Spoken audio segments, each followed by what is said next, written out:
Hey everybody, I wanted to do a quick video on a super short that I think we can talk about pretty well in the next couple of minutes.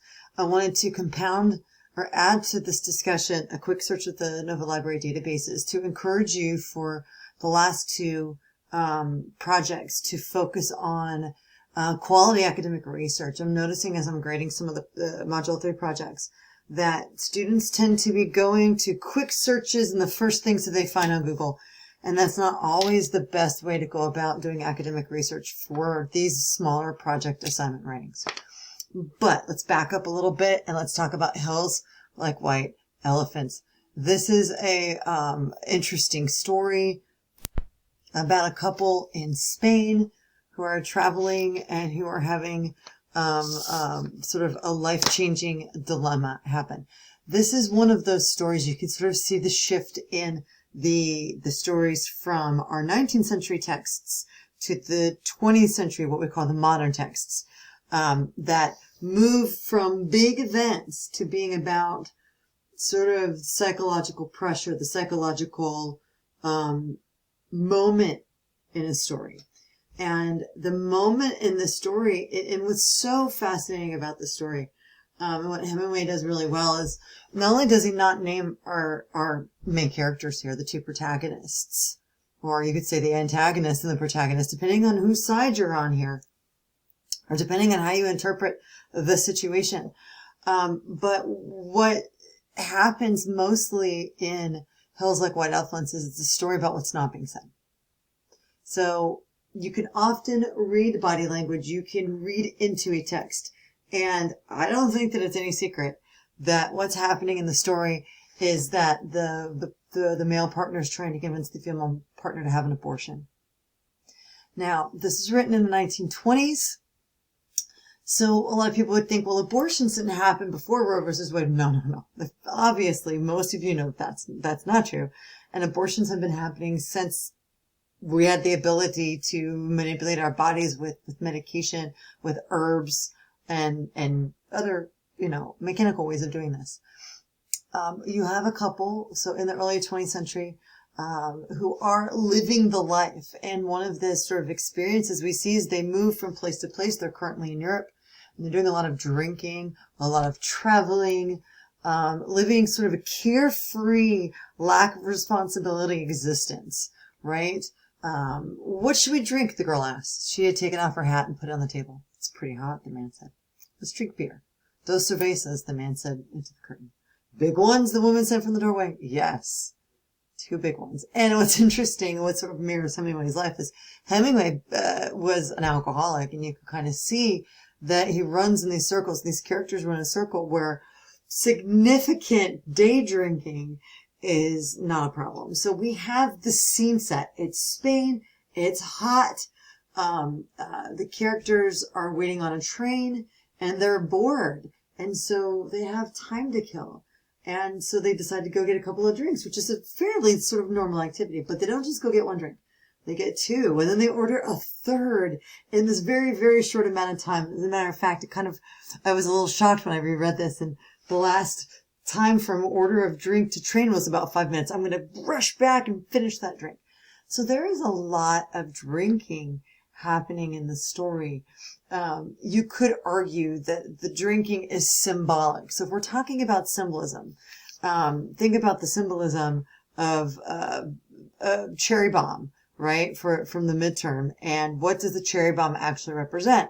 There are lots of interpretations of what that actually could have represented. It could have represented the moment that everything changed, because a bomb changes an environment. Think about this text for a moment and think about, what does the symbolism represent? The symbolism of drinking, the sort of superficiality, how alcohol unleashes inhibition, how often people say, what is it? In vino veritas. In wine, there's truth. So when you drink, you tend to say what you were always thinking. The couple it's not their first time drinking. They tend to not to have a lot to say to one another. They're in a stage. This is an interpretation. This is not what is said. What is said is one thing. What we interpret based on what is said is what we call the context of the story, right? So what is being said is that they're having a fairly dull conversation. And she says, those dry hills over there look like wet elephants. And he's like, takes it literally. He's like, I've never seen a wet elephant. She's like, no, you wouldn't have. He said, I might have. Just because you say I wouldn't doesn't prove anything. So they don't seem to particularly like one another. There's a tension, right, that's built up in this conversation. They decide to have another drink, and then they decide to have another drink. And what's happening is that they're using the alcohol, and they're using this sort of ineffectual, superficial conversation to not say what really needs to be said, you know, just sort of see what's happening. The girl looks across at the hills. They're lovely hills, she says. They don't really look like wet elephants. Should we have another drink? All right. It's a really awful, simple operation. Jake, the man, said, not really an operation at all. The girl looked at the ground. The table legs rested on. I know you wouldn't mind it, Jake. And Jake is possibly a nickname for her. Maybe her name is Ginger, who we don't exactly know yet. But something has changed. It's the superficial, how's the weather kind of conversation. Well, what are we going to get to drink? That's not really emotional or connected. They seem kind of annoyed with each other, but they're not getting down to brass tacks. As you move into Hills Like White Elephants, however, the tension builds on what is not said in the story and how we fill in the blanks. Now, this is a radical departure from other types of literature because it's always been, think about Arthur Conan Doyle's text or Gogol's text, the James's text, the ones that we've read recently. And it's about what specifically is being told to you and getting in deeply into the minds of the characters. We're not in their minds at all. This is 90+% dialogue, and this is sort of this is purposeful by Hemingway. This is what is called the iceberg theory. And the iceberg theory is that of situations and of people and of stories and of things, of an iceberg, you only see the tip of it. You only know a little bit about a situation. But what's happening underneath that situation is bigger, larger, more important, and it's the isolation of what's not being said that is the true story. You've got a character that's using some emotional manipulation. We can continue to travel. We can continue this life, although the life doesn't seem awfully pleasant because they don't seem to particularly get along. Maybe their disconnect is the pregnancy. It goes unsaid, but there are promises given that things don't have to change. It's simple. Don't worry about it. But the technique that Hemingway shows here, I'm going to give you a little and you fill in the rest of the blanks. A lot of this would be interpreted differently depending on the backgrounds and the experiences of the readers. So there's a ton of symbolism in the superficial conversations and the drinking. There's so many things you can sort of use as a touchstone in this text. So after you take a look at this text, I want to show you what's available in the Nova libraries to give you additional insight on it. So within the library databases, choose articles because you want to see what different writers have to say, but you don't want to read entire books about a 2-page short story. So,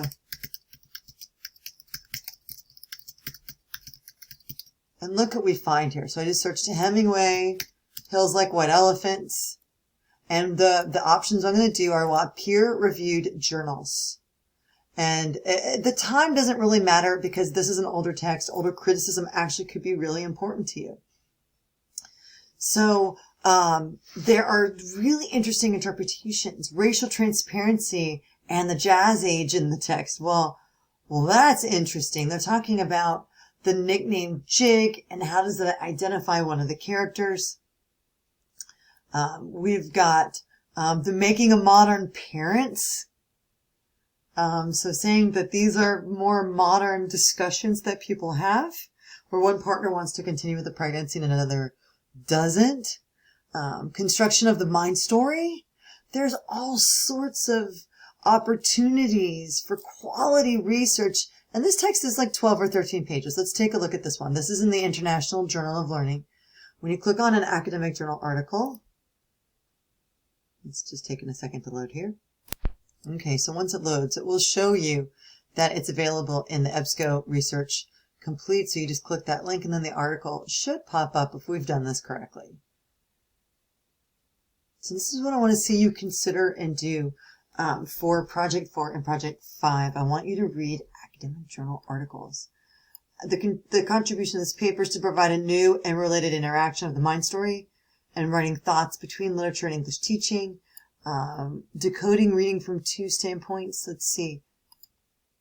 The first writing thought concerns a detailed literary analysis. The second deconstructs the textual scheme of text solitaire games. Well, that's kind of interesting. I'm gonna put a weight on that one.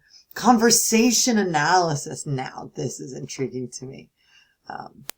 One of the issues I noticed that this conversation, this textual analysis, would be really interesting. We want to make sure that we want to sort to full text online so we can read the entire article and not just the abstract.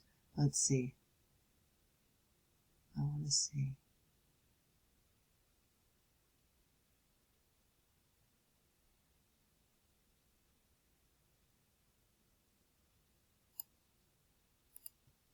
Let's see what this one says.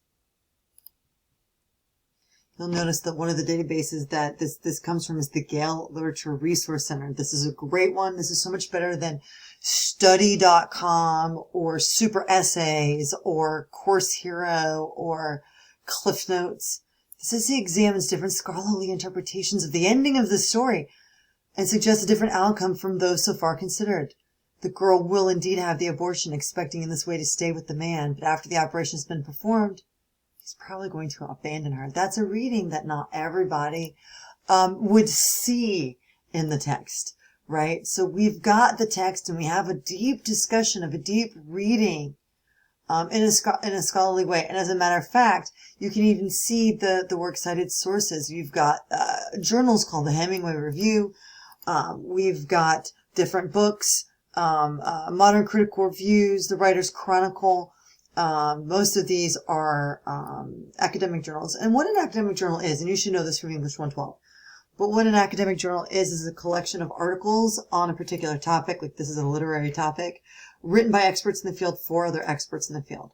So you can see here that when I did that initial research, I got 290 hits, which is a lot, and there are so many different texts to choose from that I think you can trace linguistic patterns, look at stylistic analysis to sort of get a sense, are you on the right track? Is your interpretation in line with what other experts are saying? Are you seeing something entirely differently?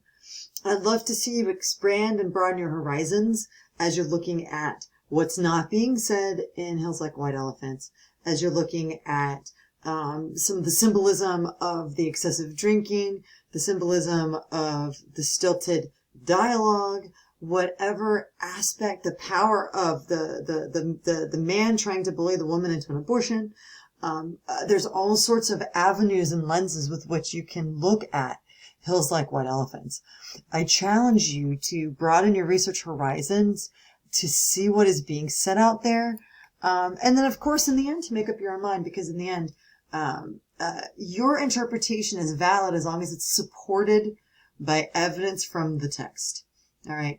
So if you have any questions on this article and on some of the symbolism and on that iceberg theory, just reach out and let me know. I look forward to talking to you soon.